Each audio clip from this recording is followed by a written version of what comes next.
듣다 보면 내공이 쌓이는 방송 2시간 철학의 진희입니다. 예, 돌풀입니다. 저희는 요한네스 힐슈베르거의 서양 철학사 근대와 현대 읽고 있고요. 드디어 칸트 들어왔습니다. 오늘 아주 설레고 기대가 돼요. 제 3장 칸트와 독일 관념론이란 제목이고요. 358쪽입니다. 제가 읽어볼게요. 칸트 및 독일 관념론과 더불어 철학의 혁신이 시작된다. 철학은 다시 심화되고 기초 연구로 되고 궁극의 통일적인 근거의 바탕에서 완결된 철학적인 체계 안에서 존재 전체를 이해하려고 노력한다. 그러니까 이 전까지만 해도 철학이, 그러니까 철학이라기보다는 형이상학 자체가 좀 붕괴되고 와해되는, 그걸 형이상학을 잘 인정을 안 했었잖아요, 철학자들이. 계몽주의까지만 해도 계몽주의와 영국의 경험론자들 이제 해서 철학이 흔들렸는데, 칸트로 딱 와서 독일 관념론으로 와서 다시 형이상학으로 다시 돌아가는 거죠. 그래서 심화되고 기초 연구가 되고 완결된 철학 체계 안에서 존재 전체를 이해하려고 노력한다. 우리들은 칸트에게서 모든 면으로 완전하게 구성되어 있는 철학적인 건축물을 보게 된다. 이런 문장 하나하나가 표현이라 그럴까요? 이런 표현들이 정말 칸트와 잘 어울려요. 그래서, 하지만 그에게 있어서는 아직도 비판이 우위를 차지하고 있다. 그러나 독일 관념론자들, 즉 피이테, 셸링, 헤겔 등에 이르러서는 대단히 긍정적인 태도를 취하는 거대한 철학 체계들이 생겨난다. 이게 칸트까지는 아직 비판이 우위였는데, 그 이후에 피이테, 셜링, 헤겔에 이르러서는 긍정적인 태도가 된다는 거죠. 그런 것 같아요. 비판만으로는 철학이 제대로 설 수 없고 뭔가 긍정적인 요소가 있어야겠죠. 자, 이런 철학 체계들은 사변적인 힘에 있어서는 17, 18세기의 위대한 여러 체계들을 능가하고 있다. 데카르트, 스피노자, 라이프니츠, 홉스로크, 휴մ 이런 사람들을 능가하고 있다는 거죠.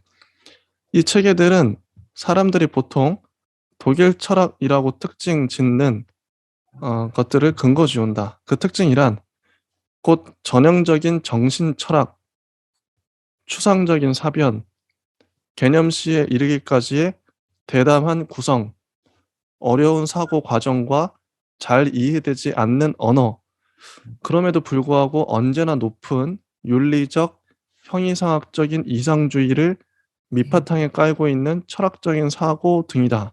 이게 독일 철학, 관념 철학의 특징이라는 거죠. 전 한 번도 안 읽어봤지만 맞는 것 같아요. 이렇다고 하니까.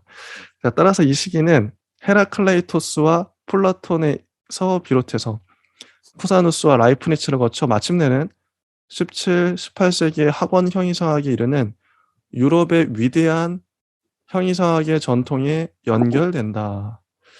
칸트와 독일 관념론자들은 근대 과학의 성과를 알고 있었고 이것에다 손질을 한다. 이들은 또한 유럽 정신의 연속성에 바탕하고 있는 형이상학적 지혜와 윤리적인 지혜의 가치에 관해서도 잘 알고 있었다. 이런 한에 있어서는 이들도 보수적이었으며 뒤를 돌아보고 있었다. 이들이 해야 했던 일은 진리, 윤리, 종교 등의 옛날부터 전해져 내려오는 여러 가지들을 구해내는 것이었다. 이런 가치들은 경험론과 더불어 나타났던 회의주의, 공리주의, 유물론 등의 위협을 받고 있었다. 칸트는 진리와 윤리와 종교를 하나의 새로운 독자적인 바탕 위에 자리 잡게 했으며 관념론자들은 이런 일을 한층 더 정력적으로 그리고 자기들 나름대로 처리해 나갔다. 그리고 아래쪽을 보시면 마침내는 유물론이 피할 수 없는 결과로서 나타났다. 독일의 사상가들은 이런 발전에 대항했다. 라이프니츠는 그의 실제적인 활동을 통해서, 칸트는 특별히 말년에 와서는 충분한 의식을 가지고서 이런 발전에 저항했다. 맨 아래쪽에 오히려 신과 세계의 화해 또는 세계 안에서의 신의 계시가 참된 대상이고 이런 것이 그들에게 있어서의 진정한 관심사였다. 이렇게 정리가 서문이 나와 있어요. 자, 진희님은 혹시 하실 말씀 있으실까요? 저는 아직은 없는데 제가 좀 주목해서 봤던 부분은 우리가 이전에 경험론 얘기하면서 많은 수의 철학에서 열심히 했던 논의들이 되게 축소되었다. 이런 식의 힐시베르거의 문장을 기억할 수 있었고요. 회의주의, 그리고 공리주의, 유물론 이런 부분들의 논의들이 비교적 그 관념론에 입각하여 전개하던 윤리적인 어떤 윤리학의 부분이라든지 형이상학의 부분과는 좀 다른 층위에서 논의가 되었기 때문에 그 논의의 심층도를 따진다면 조금 다르게 느껴질 수도 있을 것이고 그것을 다시 한번 사유하고자 하는 칸트의 어떤 시도들 이런 부분들을 좀 미리 생각을 하고 들어갈 수 있었습니다. 네, 좋습니다.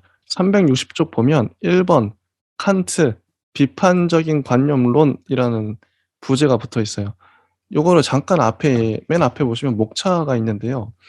거기서 제가 다시 한번 그 철학자와 부제를 읽어드릴게요.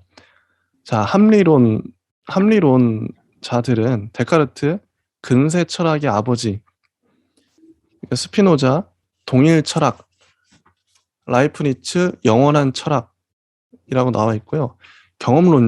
영국의 경험론자들은 홉스 근세의 자연주의, 로크 영국의 철학, 휴움 심리주의와 회의주의라고 나와 있습니다. 칸트에 넘어가서 독일 관념론 넘어와서 자, 칸트 비판적인 관념론, 피이테 주관적인 관념론, 셸링 객관적인 관념론, 헤겔 절대적인 관념론. 어떤 느낌이 드시나요? 뭔가 독일로 넘어가서 상당히 체계가 잡힌 느낌이죠. 앞에 사람들은 뭔가 체계가 안 잡힌 듯한 느낌. 데카르트 뭐 근대 철학의 아버지, 뭐 스피노자 동일 철학 이렇게 따로 노는데 홉스는 그냥 근세의 자연주의야 그냥. 로크는 영국의 철학이야 부제가. 그런데 독일 철학자들만 유독 자 칸트는 비판적인 관념론이고 피에테는 주관적인 관념론이고 셸링은 객관적인 관념론이고 헤겔은 절대적인 관념론 이렇게 붙였어요. 야 역시 힐시베르거 너무 편파적인 거. 뭐 이렇게 부제야 뭐 자기 마음이지만 독일에 대한 애정, 국가에 대한 애정이 여기서도 드러나는. 뭐 이거 저의 생각입니다. 자, 어쨌든 칸트 비판적인 관념론이에요. 우리는 칸트를 독일의 가장 위대한 철학자, 근세 전체의 가장 위대한 철학자, 현대 문화의 철학자 등등으로 일컫고 있다. 엄청나죠. 근데 이걸 동의할 수밖에 없어요. 그의 철학은 위대한 사상으로 가득 차 있다. 그의 의무관념, 자유의 이념, 깊은 진리에 대한 사랑으로 가득 찬 인간의 사고 전체에 대한 비판 등은 변하지 않을 인상을 남겼다. 거기에다 그의 철학은 포괄적이고 모든 방면으로 구성되어 있으며 학문의 안전한 길을 걸어가려 했다. 그리고 그의 철학은 특별히 그 시대에는 현대적인 철학으로 보였다. 왜냐하면 그의 철학은 영국과 프랑스의 사고에서 새로운 것을 독일에다 받아들였기 때문이다. 종합이라고 할 수 있을까요? 서구에서는 데카르트가 시작했던 비판적인 사고가 점차로 철학의 모든 영역, 즉 심리학, 윤리학, 법철학, 국가철학, 사회학, 종교철학 등등을 지배하고 있었다. 독일에서는 토마시우스와 그 추종자들이 있었음에도 불구하고 계몽주의가 뒤처져 있었다. 볼프와 그의 학파는 반동적인 계기가 되기까지 했다. 우리가 지난 시간에 공부했었죠. 그러나 칸트는 유대를 전면적으로 넓혀 나갔다. 흉과 루소의 사상이 넓혀지고 체계화되었다. 영향을 직접적으로 받은 거죠. 이렇게 해서 독일 철학에는 하나의 새로운 장이 열렸다.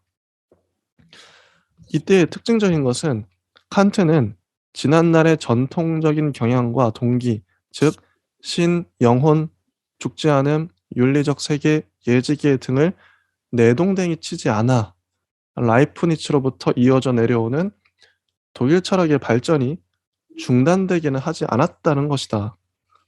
지난날의 여러 동기들은 모양을 바꿔서 되돌아왔다.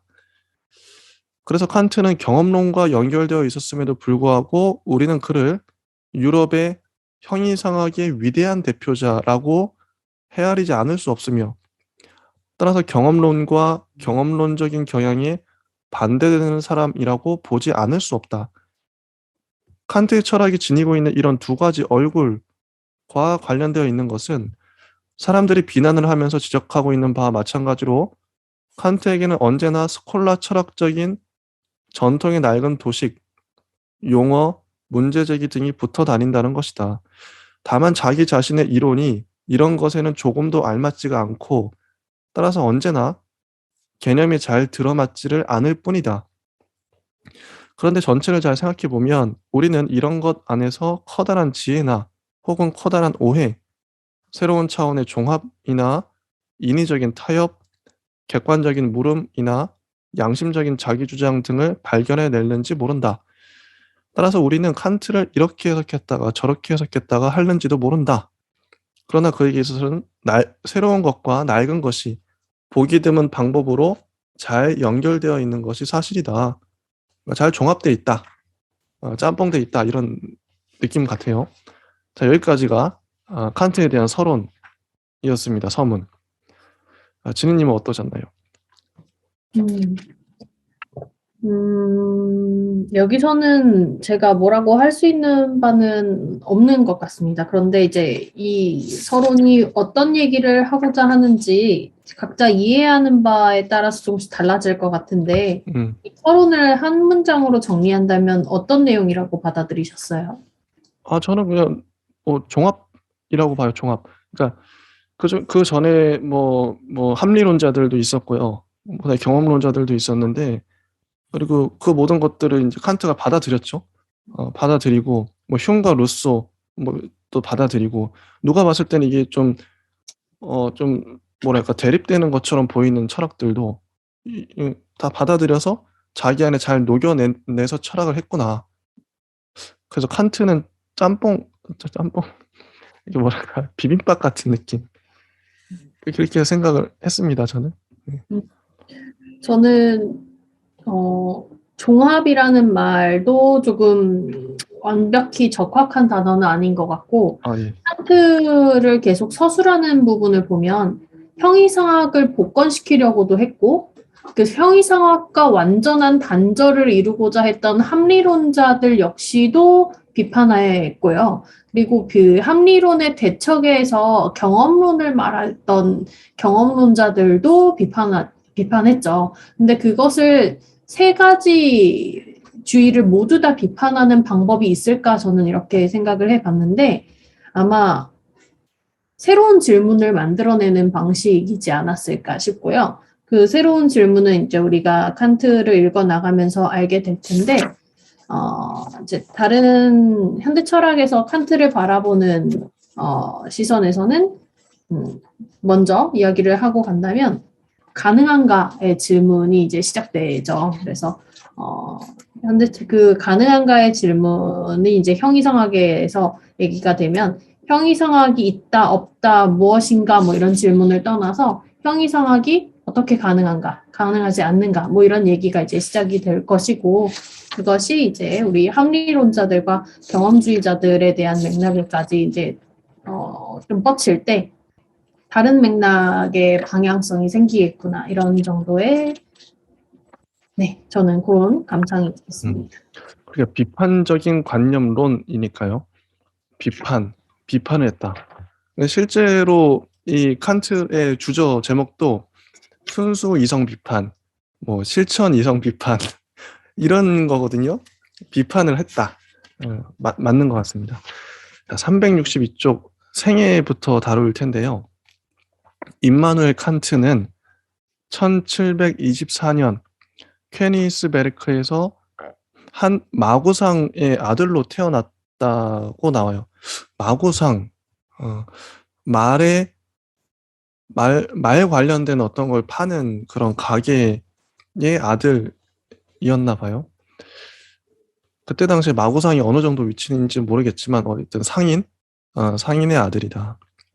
그가 성장한 환경은 엄격한 루터교와 거기에 섞여든 경건주의와 더불어 그가 삶을 형성해 나가는데 매우 중요한 역할을 했다.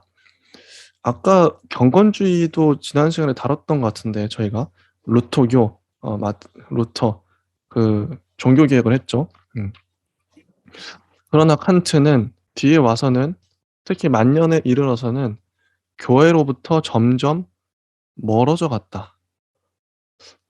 왜 멀어졌을까? 그건 모르겠어요. 그가 출세를 할 때까지 필요로 했던 의지의 끈질김도 그의 세계관에 분명하게 남겨져 있다. 자, 1740년 그는 고향에 있던 대학에 입학하여 이게 대략 16세, 한 17세 정도의 대학에 입학하고요. 1755년 철학 박사 학위를 받음과 동시에 형이상학의 제일 원리에 관한 논문으로 교수 자격을 얻었다. 이게 상당히 좀 늦어요. 왜냐면 1740년에 대학에 들어갔는데 그 15년 만에 1755년에 철학 박사 학위를 받거든요. 근데 이게 뭐 진희님도 지금 박사과정 하고 계시지만 15년 만에 박사 학위를 받는 게 결코 빠르다고 할 수 없다. 제가 봤을 땐 좀 늦은 것 같고 칸트가 천재는 아니고 둔재였나? 이런 생각도 들고요. 어쨌든 형이상학의 제일 원리에 관한 논문으로 교수 자격을 얻었습니다. 형이상학. 그는 그 이전부터 가정교사를 하여 생계를 이어가지 않으면 안 되었다. 너무 가슴이 짠해지는 문장이에요. 그 뒤에는 사강사로서 그는 15년 동안이나 이것을 했다. 근근히 생활해 갔다. 칸트도 먹고 사는 문제에선 자유로울 수 없었다는 거죠. 1770년 45세가 되어서야 겨우 그는 퀘니스 베르크 대학의 논리학과 형이상학의 정교수가 되었다고 해요. 45세 때 정교수. 칸트는 늦어요. 다른 철학자들보다도 훨씬 늦고요. 그가 에어랑겐과 예나의 두 대학의 초청을 받았을 때야 사람들은 비로소 그를 퀘니스베르크에 붙들어두려고 했던 것이다. 이때부터 그의 생활은 안정되었다. 45세부터. 칸트는 퀘니스베르크 씨를 떠나는 일이 거의 없었고 퀘니스베르크 주를 떠난 일은 한 번도 없었다. 그러니까 이 사람은 정적인 사람이었던 거죠. 그 자기 주에서 여행도 안 좋아했나 봐요. 그냥 공부하고 뭐 그런 생활에 그런 루틴에 익숙하지 않았을까. 그래서 그가 일찍이 바닷가에 가봤는지 하는 것이 의심스러울 정도다. 그러나 그는 독일에서 재밌는 게 자연지리학 강의를 한 첫 번째 교수예요. 자연지리를 당시에 도서관에서 지도를 보고 익힌 거죠. 이게 뭐 독일의 지리뿐만 아니라 유럽의 지리, 세계 지리를 그러니까 지도를 통해서 익혔다. 그러니까 이 사람이 어떤 사람인지 우리가 알 수 학자다, 학자. 오늘날로 하면은 뭐 가만히 노트북 앞에 앉아서 세계의 모든 정보를 알 수가 있죠. 그런 것 같아요. 근데 자기 발로는 한 번도 안 가.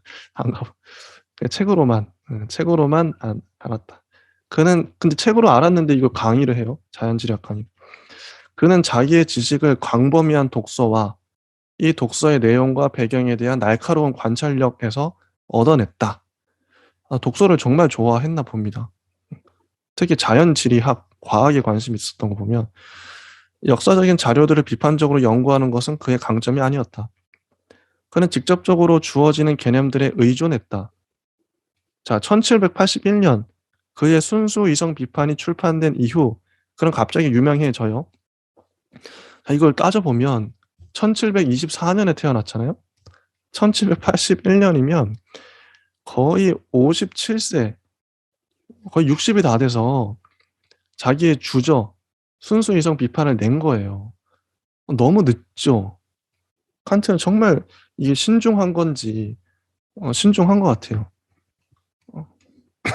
너무 늦게. 1793년에는 이미 칸트의 철학에 관한 문헌들이 200편 이상이나 되었다.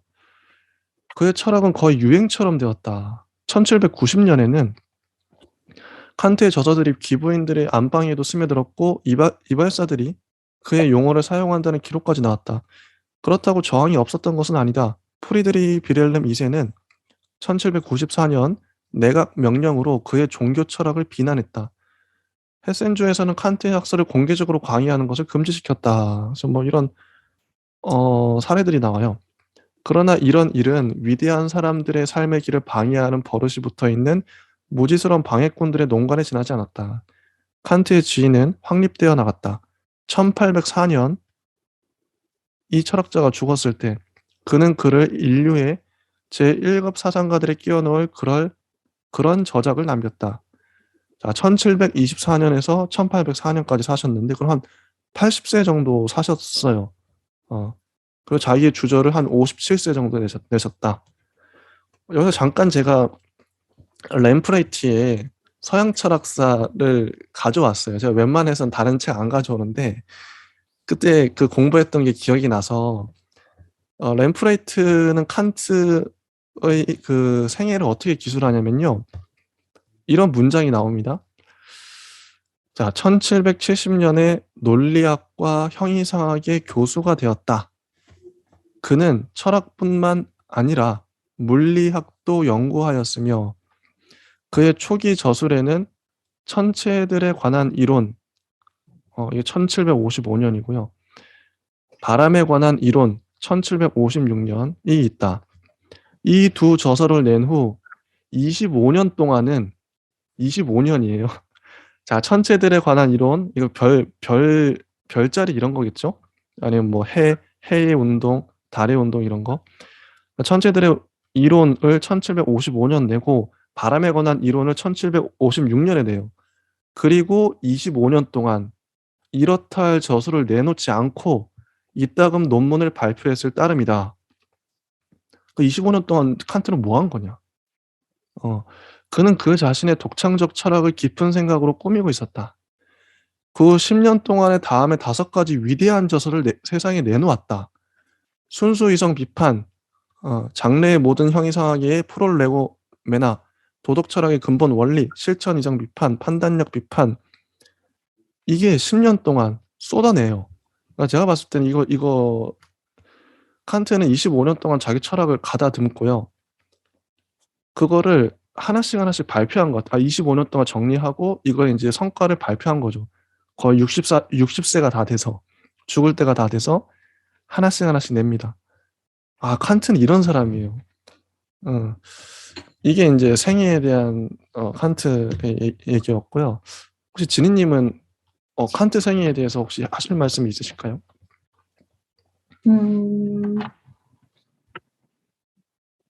칸트의 저서를 얘기하면서 우리가 비판에 대해서 얘기를 많이 하잖아요. 순수 이성 비판, 실천 이성 비판. 그 비판이 어떤 것을 의미하는지 정확하게 정리를 하고 갈 필요가 있겠다 싶었어요. 그래서 그 비판이라는 것, 우리가 칸트를 보통 이야기를 할 때 인식론의 측면에서 철학적 사유의 코페르니쿠스적 혁명이다, 뭐 이렇게 얘기를 하는데, 이걸 칸트가 직접 언급을 했다고 해요. 그래서 어떤 식으로 달라지는 바인지 일단 한 문장으로 요약을 해놓고 들어가면 좋겠다 싶었고요. 그래서 이 코페르니쿠스적 혁명이 무엇이었느냐 하면 그동안 우리는 이제 지식의 기반을 사유할 때 우리가 무언가를 알고 있다라고 한다면 인식론의 질문이 메인 퀘스천이 그거죠. 우리가 뭔가를 알고 있다면 알미란 무엇인가 이렇게 지식에 대해서 탐구하는 그런 바가 인식론적인 부분인데 그 기준을 알의 대상에 두고 생각을 그동안 했는데 이제 칸트의 경우는 알의 주체로 그것을 옮겨와서 알의 주체가 독립적으로 존재하는 형상과 법칙을 어떻게 알 수 있는가 이런 질문으로 구체화를 시킵니다. 그래서 어떻게 알 수 있는지, 알 수 있는지의 질문에 방점을 찍어서 이야기를 하고요. 어떻게 알 수 있느냐의 질문은 어떻게 알 수 없는 영역을 우리가 배제시키느냐의 질문도 해당되기 때문에 비판의 개념은 우리의 한계를 말하고 있는 겁니다. 그래서 우리의 지성이 넘어설 수 없는 어떤 한계 지점, 그리고 그 넘어서는 순간 아무것도 확언할 수 없는 그런 한계 지점이 도대체 무엇인지, 혹은 그 규정하는 일이 어떻게 되는지, 그 규정의 바운더리에 따라서 우리의 삶의 주체가 얼마만큼 알고 있는지에 대해서 명확하게 이야기를 할 수 있는 그 경계가 생기기 때문에 그 한계에 대한 생각을 계속 했을 것이다. 그것이 바로 여기 우리가 계속 얘기하게 되는 칸트의 맥락에서 개념에서 얘기하는 비판일 것이고, 그 비판의 얘기의 중심에는 삶의 주체가 있구나 이렇게 정리를 하고 들어가면 좋겠다 싶었습니다. 맞습니다. 저작들을 한번 볼게요. 칸트의 저작들은 비판 이전의 시기의 것과 비판기의 것으로 나눠진다. 이렇게 나눠지는 전환점은 대략 1769년에서 70년경이라고 합니다. 비판 이전의 시기의 칸트는 계몽주의의 과학과 철학에 전념했다. 자연과학적, 수학적인 분야에서 그의 스승이요 모범이 된 사람은 뉴턴이었다. 라이프니츠와 볼프, 특히 전자는 라이프니츠겠죠? 칸트가 먼저 따랐던 철학을 제공해줬다. 라이프니츠 영향력이 엄청나네요. 그것은 곧 계몽주의의 합리적인 사고 방향이었다. 그는 다른 방향, 즉 비합리적인 감성 철학은 루소를 통해서 알게 되고 이것을 높이 평가했다. 자, 이것만 봐도 칸트를 알기 위해서 우리는 뉴턴을 알아야 되고 라이프니츠와 루소의 저작들을 읽어야겠죠. 볼프도 읽으면 좋겠고요. 영향을 받았다고 하니까. 자, 그리고 364쪽을 넘어가면 이 시기에는 아직 그는 인과 개념을 의심하지 않았으며 이 인과 개념 위에 세워진 형이성학이 가능하다고 생각했다. 그래서 칸트는 그저 우연적으로 존재하고 있는 것으로부터 낡은 형이성학의 우주론적인 신증명이 언제나 구성하고 있던 것과 같은 필연적인 존재자를 이끌어낸다. 인과의 원리는 전제되고 있고 감각적인 것으로부터 재래의 형이성학이 말하고 있는 초월적인 것으로 나아가고 있다. 저 여기까지는 칸트도 무비판적으로 생각하고 있다. 그러나 우리는 1763년에 같은 글에서 계몽시대의 합리론에 대한 반대사조, 즉 비합리적인 감성 철학에 마주치게 된다. 이때 우리의 주목을 끄는 것은 칸트가 신존재 증명을 주장하면서도 동시에 이런 증명은 원래 아무런 소용도 없는 것이라고 확언하고 있다는 것이다. 즉 우리들이 신의 존재를 확신하는 것은 절대적으로 필요한 일이나 그것을 증명하는 것은 같은 정도로 필요한 것이 아니다는 것이다. 그는 루소의 정신에 동조하여 확신을 일종의 본능이라고 생각한다. 자, 365쪽을 보면요. 루소는 칸트 자신이 고백하고 있는 바와 마찬가지로 칸트를 바로잡아 주었다. 신의 존재에 대한 신앙적인 확신을 받아들이는 것 이외에도 특히 이런 것에 속하는 것은 인간의 값어치가 아는 것 안에 있는 것이 아니라 행위 안에 있다고 하는 세계관적인 태제다. 칸트는 비판 이전의 시기에는 신에게로 나아가는 비합리적인 길을 인정했음에도 불구하고 형이성학의 합리적인 증명법도 고집하고 있다. 그리고 이 두 가지의 길은 평행선을 그리고 있다. 같이 간다는 거죠. 비합리적인 것과 합리적인 것이. 그런데 인간에게 있어서의 비합리적인 것을 인정하는 것은 비판기에도 계속되고 있는 것과는 반대로 칸트는 일생 동안 이론 이성에 대한 실천 이성이 우위를 주장하고 있다. 비판적인 시기에 들어와서는 형이상학이 가능하리라는 여태까지의 생각을 걷어치운다. 바뀐 거죠. 1769년 내지 70년부터 형이상학을 의심하는 말들이 늘어난다. 인과 명제에 관한 데이비드 휴음의 통찰이 옳다는 것을 안 것은 바로 이때의 일이다. 이것을 통해 칸트는 스스로가 말하고 있는 것처럼 독단의 선잠에서 깨어나게 되고 자기의 철학을 하나의 새로운 방향으로 밀고 나아가게 된다. 휴메의 영향이 컸나 봐요. 휴메 철학은 다음과 같이 이해된다. 즉 우리들이 두 가지의 사건들을 원인 결과의 관계로서 서로 연결지을 때 여태까지의 형이상학이 그 인과의 원리를 가지고서 언제나 인정하고 있었던 것과 같은 그런 연결의 필연성을 꿰뚫어 볼 수가 없다. 휴메이 이런 얘기를 했었죠. 그러니까 A가 그러니까 인과관계, 그 근접성, 그러니까 A가 일어나고 B가 일어나는데 그게 연결되어 있냐, 인과관계가 있냐 이런 거죠. 꼭 그렇다고 할 수 없다. 왜냐하면 일정한 원인의 개념으로부터 이 원인에 속하는 결과가 아프리오리하게, 즉 순수하게 이끌어내지지는 않기 때문이다. 그 이유는 사물들은 원칙적으로 서로 아무런 연관도 없이 나란히 존재하고 있기 때문이다.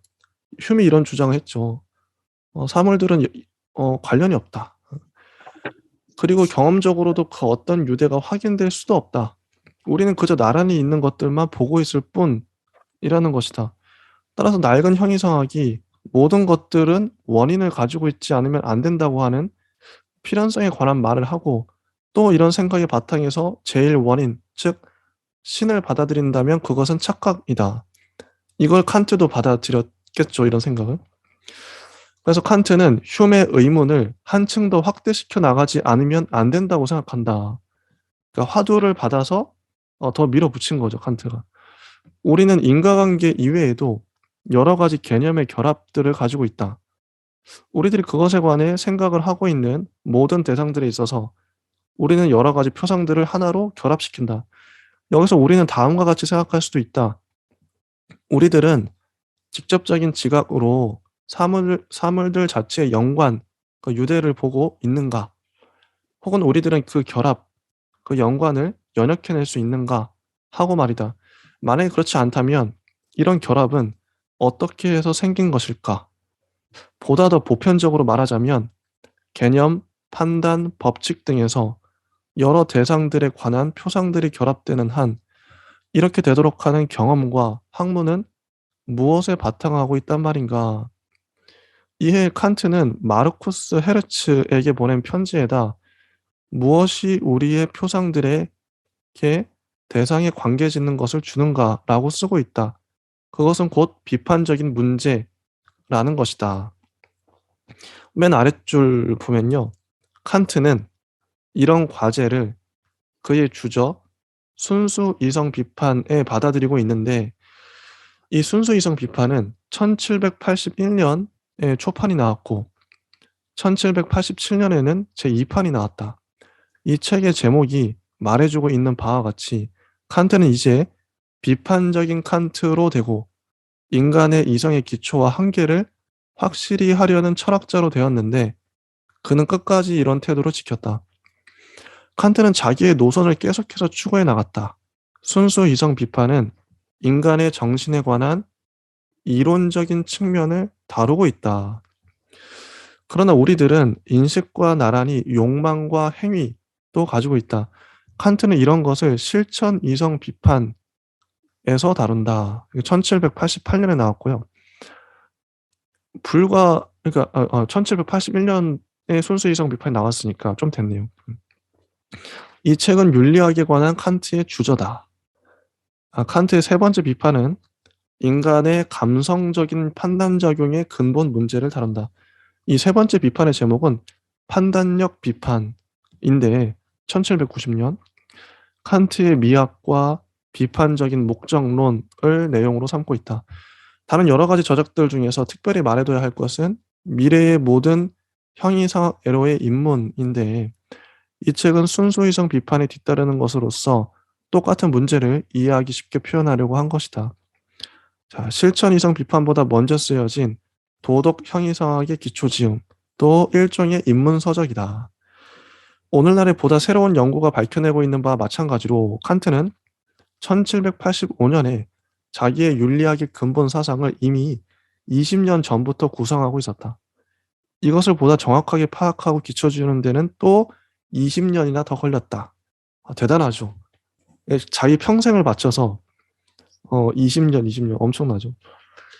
종교 철학을 위해 중요한 것은 단순한 이성의 한계 안에서의 종교와 단과대학들 사이의 다툼이고 법철학과 도덕철학을 위해 중요한 것은 도덕의 형이상학이다. 칸트의 발전의 마지막 시기와 특히 칸트로부터 독일 관념론으로 옮겨가는 과정을 위해 중요한 것은 하면서 막 나와요. 책들의 목록이 나옵니다.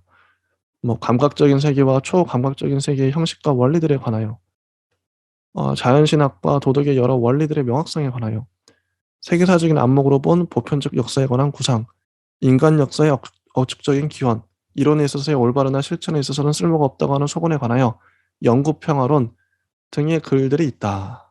이렇게 이제 저서에 대한 설명이 나와 있고요. 이게 한국 쪽에서는 제가 뭐 봤는데 칸트 전집이 나와 있습니다.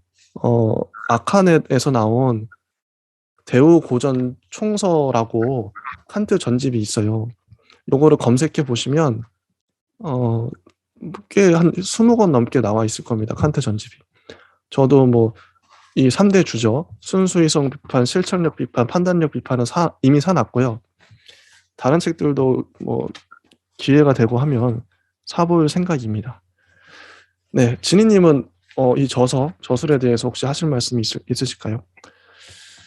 네, 우리가 본격적으로 읽어 내려간다면 너무 좋겠지만 우리는 이 설명 이후로도 개요를 봐야 된다는 점, 철학사에 입각해서 보는 칸트는 아주 부족하겠지만 그 부족한 바를 조금씩 좀 이해해 나가면서 그나마 주어진 정보 안에서 정리를 할 수 있는 정리할 수 있을까 좀 두렵기도 합니다. 근데도 최대한 그렇게 해보고 큰 틀에서 확증적인 어떤 뼈대를 좀 세우고 그 안에 살붙이는 형식으로 조금씩 더 읽어나가면 되지 않을까 이런 생각을 했는데요. 네. 아마 이성 비판할 때 그 이성이 무엇을 말하는지 아까 우리 비판에 대해서도 얘기를 했는데 비판은 이제 우리의 지성이 넘어설 수 없는 한계, 그 한계 지점이 무엇이고 그것을 규정하는 일이 어떤 것들이 있는지 이런 부분에 대해서 얘기를 하는 게 비판에 대한 개념이라면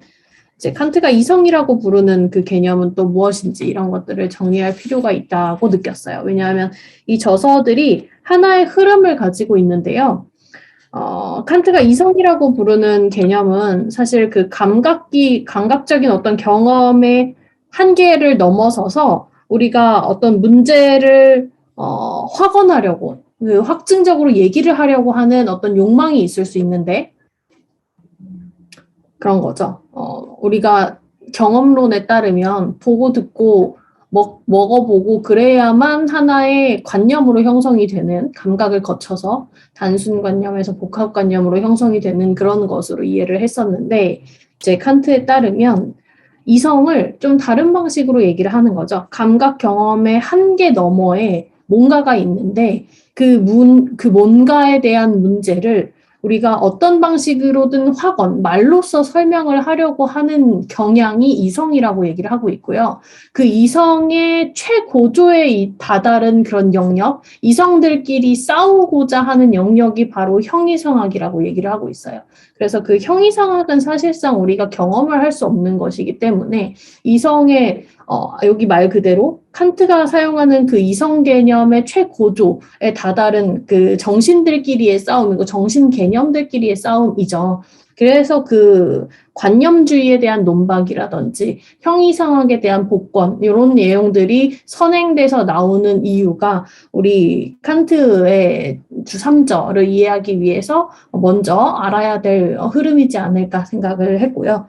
저도 전반적으로 전체 다 정독을 해도 모를 그런 내용이지만 정독을 해본 적도 없고 그래서 좀 두렵기도 합니다. 얘기를 함부로 할 수 없는 지점도 있고 어찌 됐든 간에 칸트를 다 하더라도 우리가 아주 대충 이 안의 내용을 짐작하면서 이해하게 될 텐데 이렇게 개념 하나하나를 짚어가는 방식으로 정리를 하면 어떨까 그렇게 좀 시도를 해보고 있습니다.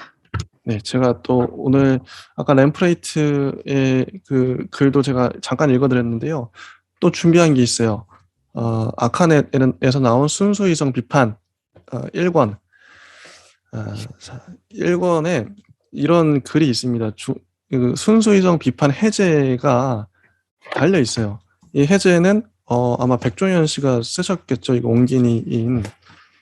이 해제가 보면은 분량이 거의 이 책의 해제와 역주만 해도 절반이 넘어가거든요.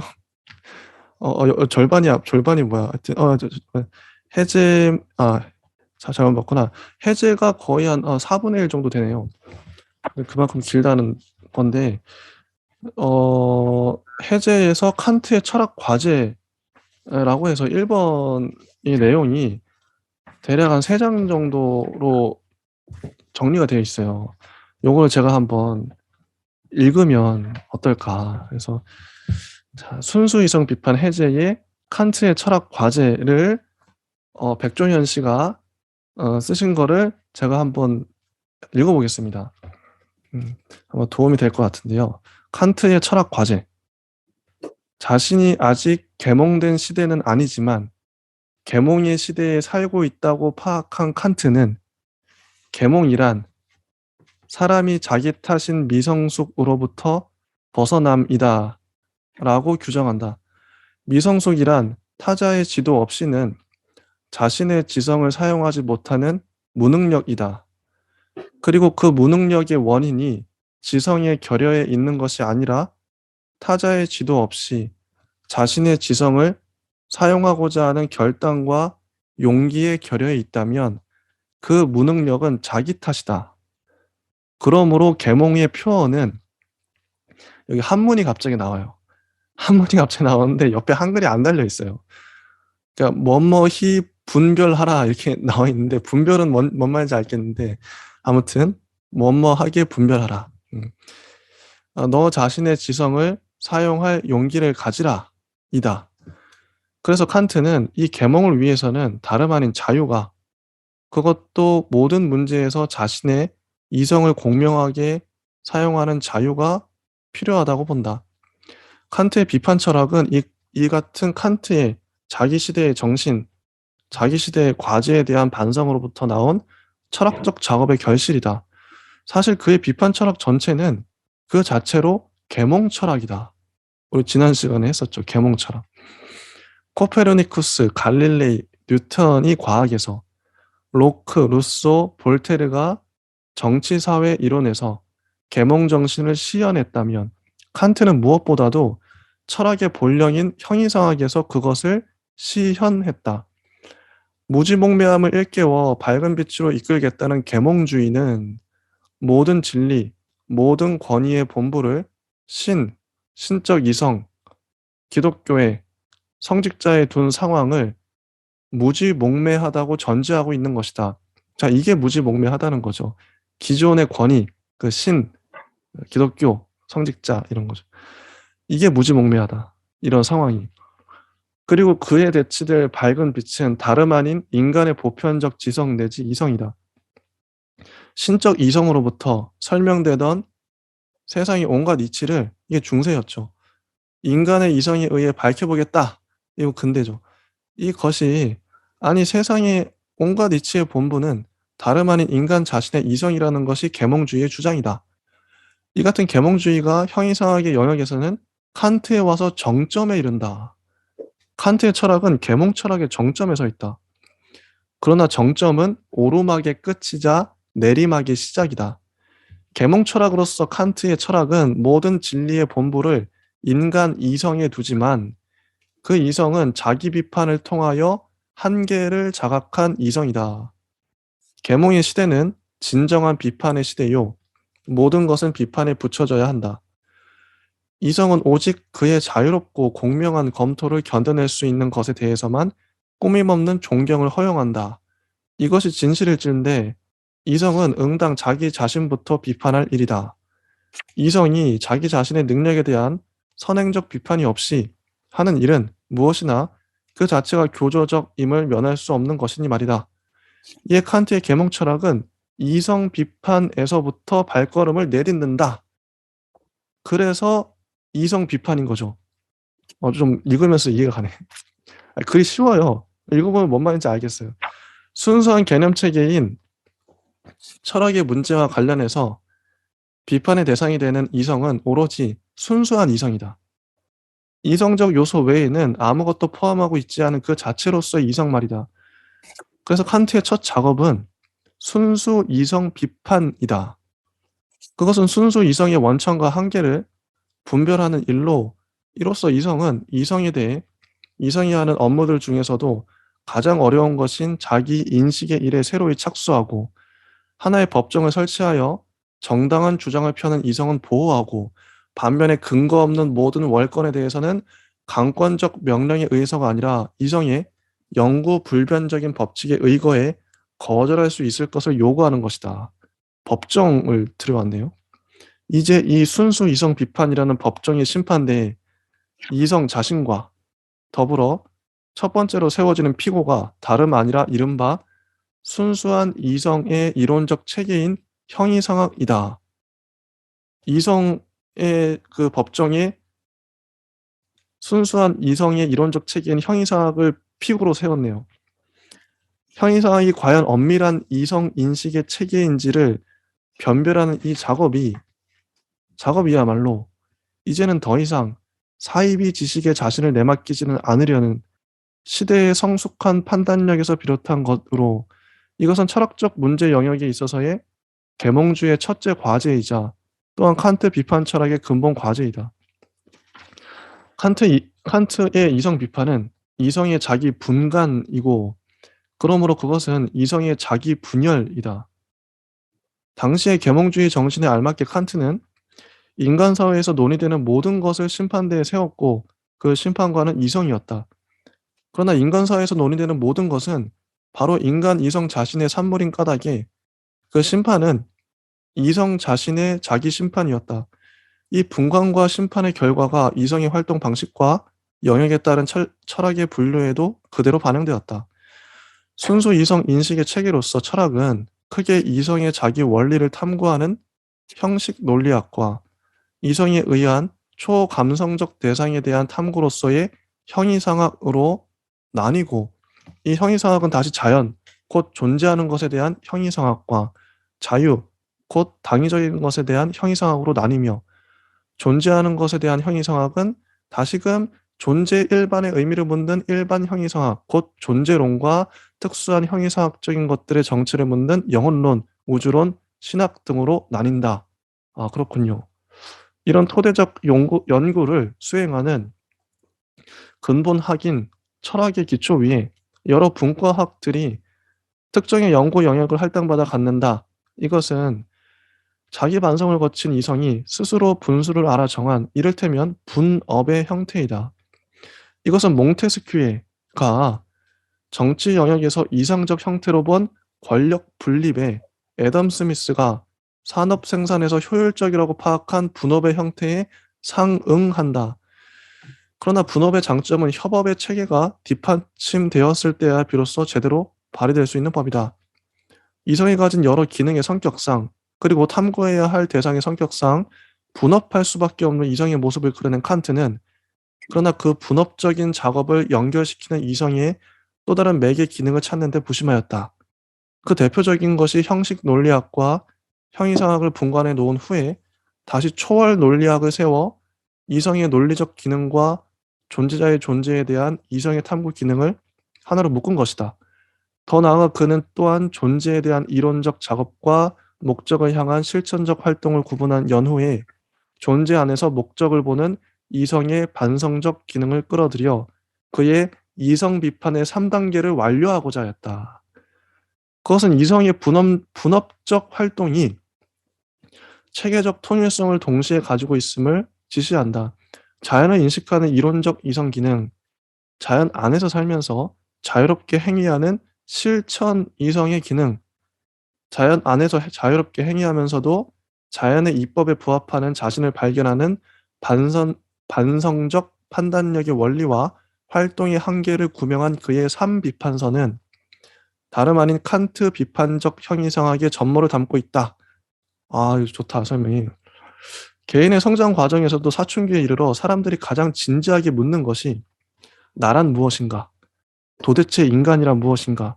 라는 물음이고, 그래서 자기를 묻고 자아를 캐고 주체성을 세우고 인간성을 따져보려 하듯이 자신들이 살고 있는 시대를 계몽의 시대라고 스스로 규정하며 자기 탐구에 들어선 사춘기적 근대인들이 궁극적으로 알고 싶어 했던 것은 인간이 무엇인가 였다.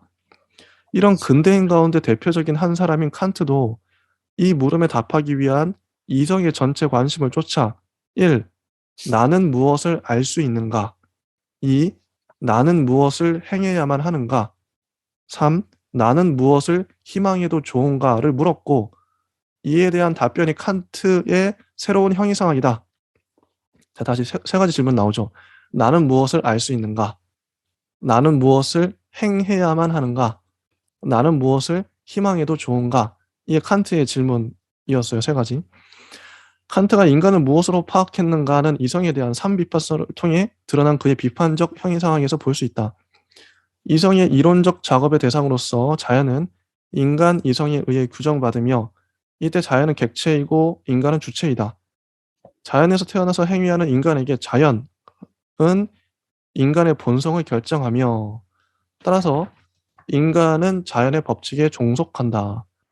그러나 자연 가운데서 실천적으로 행위하는 자유의지의 인간은 그의 행위를 통해 자연을 변화시키며 자연 내에 실제하지도 않는 도덕적 이상을 자연 안에서 실현해 간다.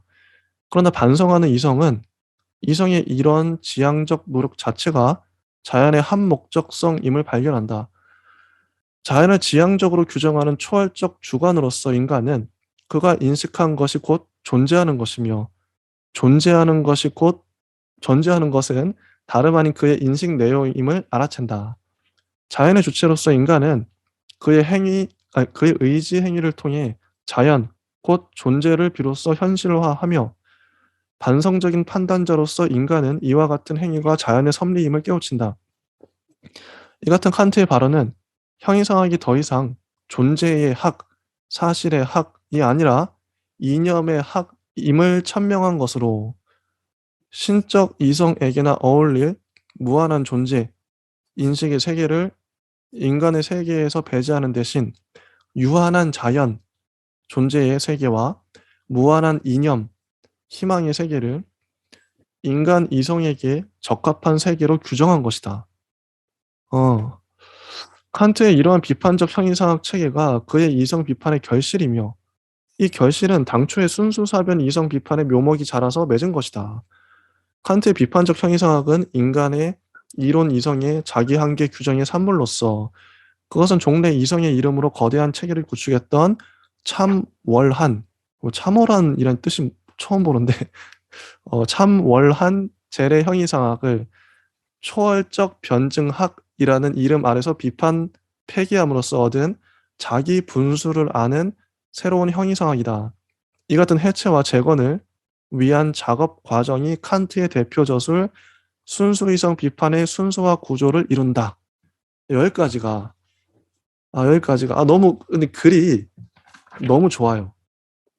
너무 좋아요. 너무 칸트의 철학 과제를 설명하셨어요. 백종현님이. 진희님은 어떠셨나요? 이걸 같이 읽고 들으면서.